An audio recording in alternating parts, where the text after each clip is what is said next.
Hey all you reptile enthusiasts out there, this is Will the Dragon Whisperer with another video for the channel. And this video is going to be featuring my brand new Emerald Tree Skinks. I just got these guys this week, had some shipping issues with the first two, but I was able to get two from another breeder, and then finally the two that I was trying to get initially arrived, but tragically one of those skinks did not make it, and we'll be discussing that a little bit later on in the video. But I did a new enclosure build. It's the second time I've tried to use this technique, and I'm excited for you guys to see how it all works and how the enclosure turned out. So we're going to get straight into the video, let you guys meet my three new tree skinks, see the new enclosure I built, and like always guys, smash that like button when you get through watching the video, please, and always subscribe if you haven't, and ring that notification bell so that you will know when I post. It's the best thing you can do for the channel, and I hope you guys will enjoy seeing these guys just as much as I've enjoyed watching them the last couple days. And here we go.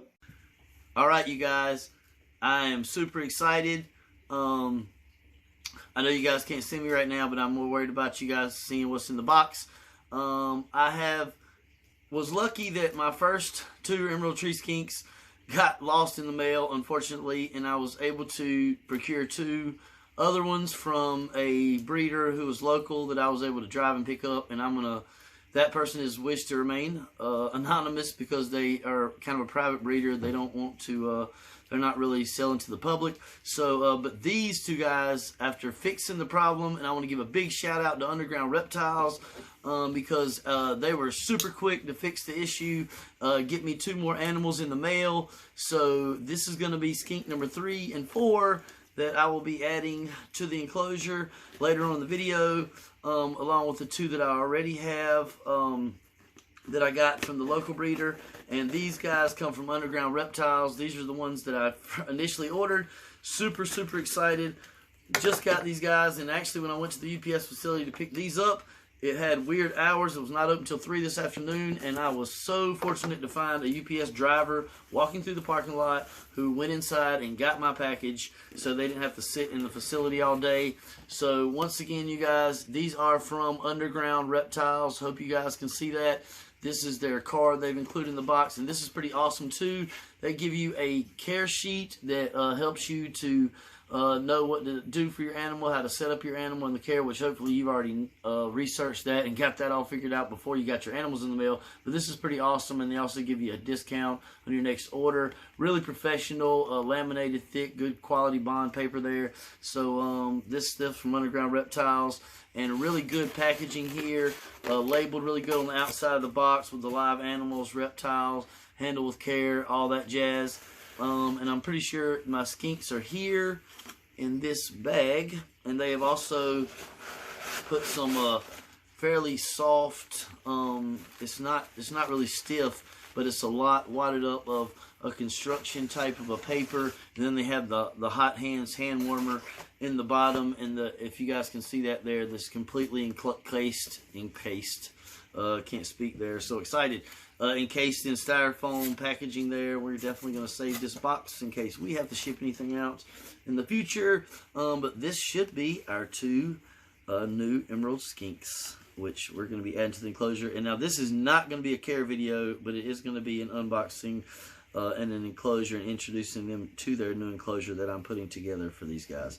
Now my first two skinks that I got a day or two ago, we've named those Clinty and Leisha in tribute to Clint Laidlaw from Clint's Reptiles. And if you guys don't know, Clint has a new channel he started called Clint Explains, I believe. He just got it started. He's only got about 200 subscribers, so you guys please check it out. But we're going to make sure these guys are beautiful and alive. Oh no. It looks like one of our animals did not make it. Unfortunately, guys, this is an issue you deal with when you have animals shipped.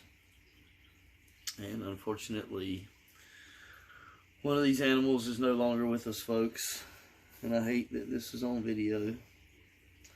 I'm going to attempt to get the one out that is still alive. It's very unfortunate.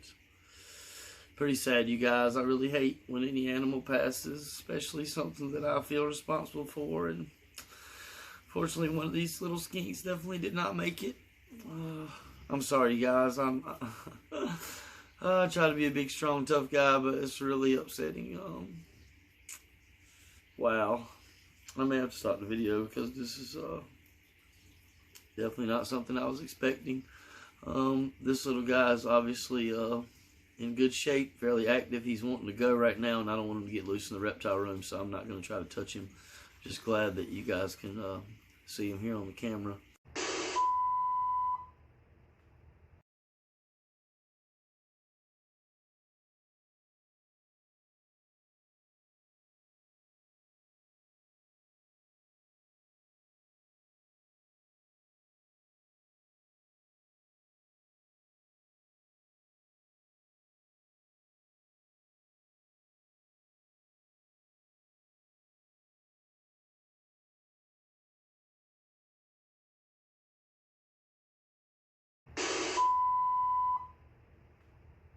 Okay, you guys, this is my National Geographic double door that Clarabelle used to be in. I've moved her now down into Groot's old enclosure, and he is in a tote because he's brumating now. So we have my double door enclosure all cleaned up, nice and spiffy, all the glass nice and clean with the wipe out there. You can see the bottle and the towels, and I've got some structures I'm going to try to glue to the back wall.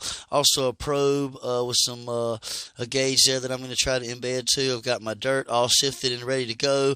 My Gorilla Glue. So I'm going to show you guys how I go about this. This is going to be for my 4 emerald tree skinks. So I hope you guys enjoy watching me put together this enclosure in this little Gorilla Glue type of build. And I hope you guys will please excuse the light reflection. I also have a lot of stuff to go inside the enclosure once we get it all together for decorations and aesthetics. So here we go.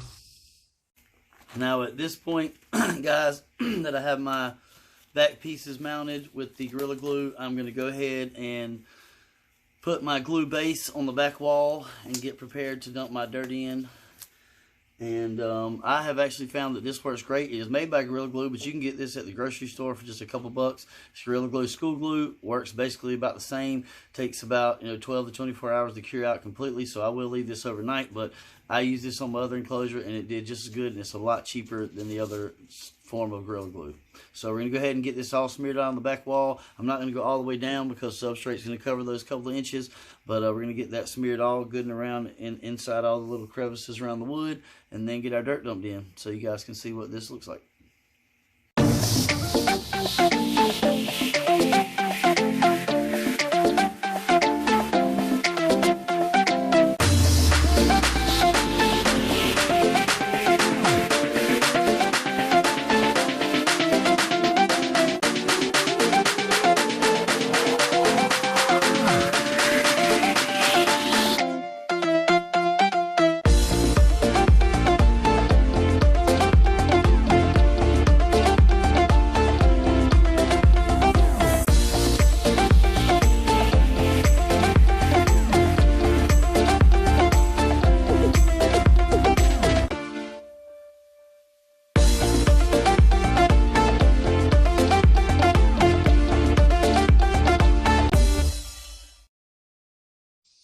Okay guys, now I have my base coat of Gorilla School Glue down, and like I said, imperfections don't matter. You see I've got some drips in some places, but that's just places that the dirt will stick to and just make little accentuations of the design. So I do have some glue there on the side wall. I am going to try to get that off.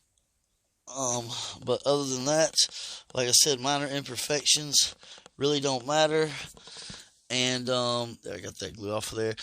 Minor imperfections, like I said, on your backdrops and your stuff that you glue to the back wall is not going to matter, because dirt will just stick there and cover up the glue. You're not going to see that once the dirt is on there and done. Looks like I got bird poop on my log there, but it's just a little glue. And like I said, little dirt will stick there and it'll cover it right up. So we're going to go ahead and dump our dirt in. I tried to leave this piece of adhesive there that's from a gauge that mounts there with Velcro, because I didn't want to lose that gauge spot, and those things never re-stick.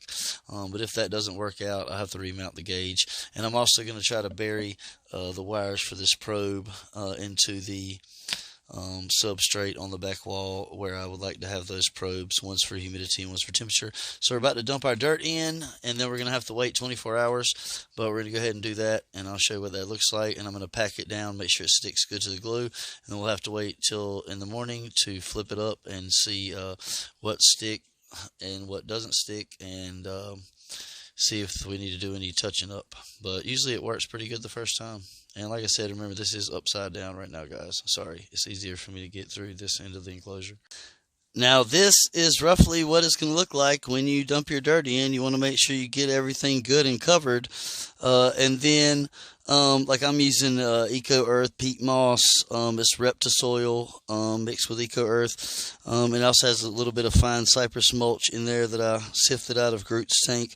But this is why I use the tarp, because there's no way to dump it in there good without getting it all over the place. And you want to have the screen top off so you can come all the way to the top of the enclosure if you want a good clean look there. So, but then once I have everything in there, I'm just going to kind of dust some of the stuff off. And then I'm going to make sure that I'm going to go around and push down on all of this substrate as much as I can without disturbing whoa, covered up the camera there, without disturbing these structures that I have glued in. But you want to go around and really pack this dirt in to make sure that it is getting stuck and embedded into that glue. Now, I have seen people use silicone for this too. It works. From what I've seen, it works just as well. But you just want to kind of shuffle this substrate around, and like I said, you want to pack it down and try not to disturb your structures that you've glued in, because those may still be setting up. But you want to really pack that dirt down as much as you possibly can, everywhere that you can get to without disturbing those things, so that that is really being absorbed into the glue and your adhesive, and that way it'll give you a good coating when you stand it up, and you won't have patches of glue without substrate. So I'm just going to take care of that and make sure that's good, and then I'll show you guys the next step when I stand this bad boy up in the morning, and we see how the finished product looks once the glue has dried and the substrate has had a chance to set up inside of there. So hope you guys have enjoyed the video so far, and we'll continue tomorrow. Okay, guys, we have the enclosure stood up.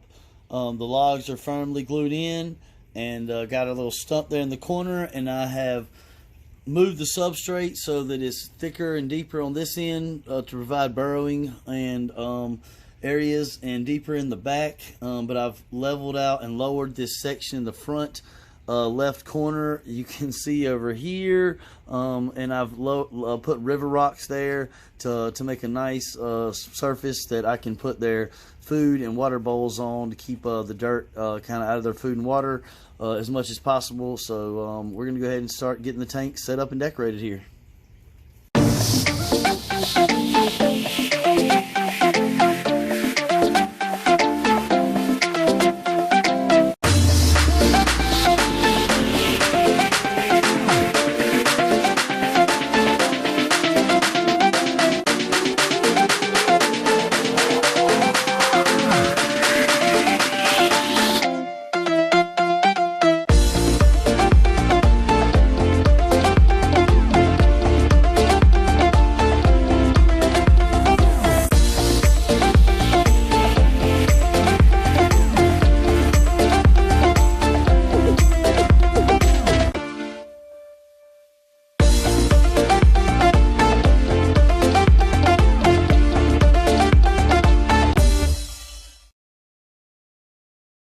Okay, you guys, this is the completed emerald tree skink enclosure, and for right now we will have 3 skinks in here until Underground Reptiles replaces the one that did not make it shipping. And we put the pillow moss bed down because You want to give these guys something to walk on other than the substrate is what I've been told, and they can still burrow, so there's plenty of substrate underneath of there. Have plenty of hides for these guys. Got a hide here, hide they can get behind back in here. We have hides here because those are hollow. This is hollow, so they can get inside of that grapevine or mopani wood as well. And we've got an elevated food dish here, and we have another food dish here in a water bowl that we've made in our little rock area. So another little rock spot right here that should stay fairly cool if they need a really cool spot. But we should have plenty of climbing areas for them, plenty of hides. Because of this back wall, I don't need as many vines and trees because they don't have the toe pads like geckos, but they will be able to climb with their claws because they're arboreal all over that wall. So that entire wall is going to give them a climbing surface, and plenty of hides, like I said. And we have the lowered kind of rock in covered area here for the food and water bowls, and an elevated one, like I said. Nice little log hide for them over here in the corner. That worked out well. So we're going to be introducing these guys, and also worked out well with my gauge. My adhesive and my Velcro stayed there, so I was able to remount my gauge, and I have another one that we're going to put in here. Got the T18 T5 UVB bulb. Probably be upgrading that to a T10 soon. And the basking bulb over here for the little basking warm area. So really well. I'm really pleased with the way the tank came out, and we're about to be introducing the skinks into their new enclosure. Now I wanted you guys to see, because it's really cute, how one of these skinks is trying to hide down there inside of the hide. Can't really get the camera down in there, and she's just hiding even more. It's like she senses the camera. But there is number 2 skink, and obviously there's number 1 skink. You can barely see the eye down there in the hide. Number 2 skink, and number 3 skink, the escape artist that is over here attempting a break. But this is all 3 of these guys in the enclosure. It's really hard to catch all 3 of them at one time because they love to hide, they love to run around, they love to explore. These are very, very inquisitive, very smart, very interactive animals. They are incredible to watch. I put them in a place in my room where they can see me all the time, and I can watch them very easily. But the enclosure came out great. Lots of hides, like I said, and they've been exploring them and using them. One of them already loves the inside of this hollow log here. And like I said, the raised elevated dishes, I'm using some rapashi crested gecko diet, and I've added some watermelon, fresh watermelon to it as well. And I've got some dubias in here for them with some carrot in there just to prolong the life of the dubias. And these guys I think they're really enjoying the enclosure. They're walking around on the moss floor, they're exploring their hides, they're enjoying their basking area. They're enjoying their cool side. So we've got 85 degrees over there in their basking area, between 85 and 90, and everything seems to be working out, and they seem to be really enjoying interacting in their new enclosure. So hope you guys have enjoyed seeing the new skinks, and I'm sorry that we can't get them better on camera, but they're very skittish right now while they're getting used to their new homes. Okay guys, once again, this is Will the Dragon Whisperer. I hope you guys enjoyed the video. Hope you guys think the enclosure came out as good as I do, and I hope you guys will consider maybe adding some emerald tree skinks to your collection. Like I said, this was not a care video. I will be doing a care video on these guys in the next coming weeks, so hope you guys will stay tuned and catch that when I post it. And like always, guys, smash that like button. Don't forget to ring that notification bell. Subscribe if you haven't already. And if you have any issues with your animals, care, or anything you've seen in my videos or here at the Reptile Room, don't hesitate to hit me up on my Instagram. I'll be putting that at the bottom, dragon_whisperer_. And I hope to see you guys real soon. Stay safe, take care of your reptiles, and I'm out.